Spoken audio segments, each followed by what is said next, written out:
I'm Norm Poltenson, the publisher of the Business Journal. I'd like to share a thought with you today, which I call setting priorities. The world seems to be going to hell in a handbasket faster than usual. We have the maniac in North Korea who is rattling his sabers more than usual. We have the Iranians who continue to speed up the process of developing nuclear weapons while the Western powers continue to talk ad nauseum. We have Syria, which has been falling apart for 2 years and seems to be speeding up the process as it's now, I guess, a proven fact that the Syrian government has crossed the red line that President Obama set and used chemical weapons.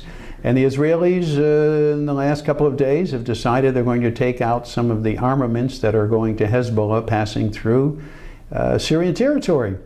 So Syria clearly is speeding up the process of literally falling apart. We don't know what the impact is going to be. The Boston Marathon continues to take on new dimensions as we find out that there are more people involved in this process than just the original two brothers.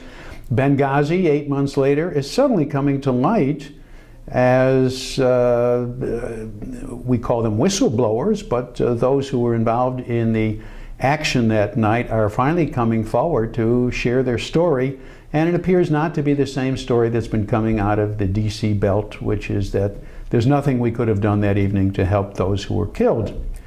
The economy continues to limp along at a pace that only a turtle could really appreciate and enjoy.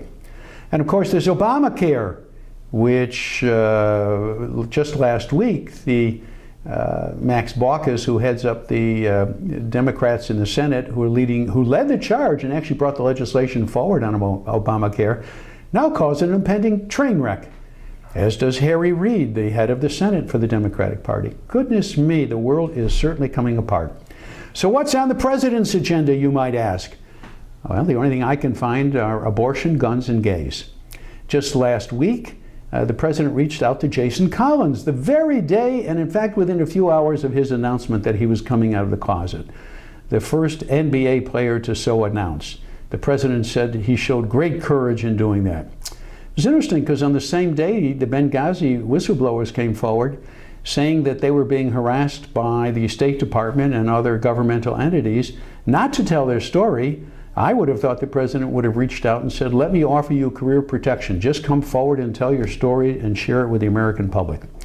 But it was not to be. It seems to me that Jason Collins won out over the whistleblowers.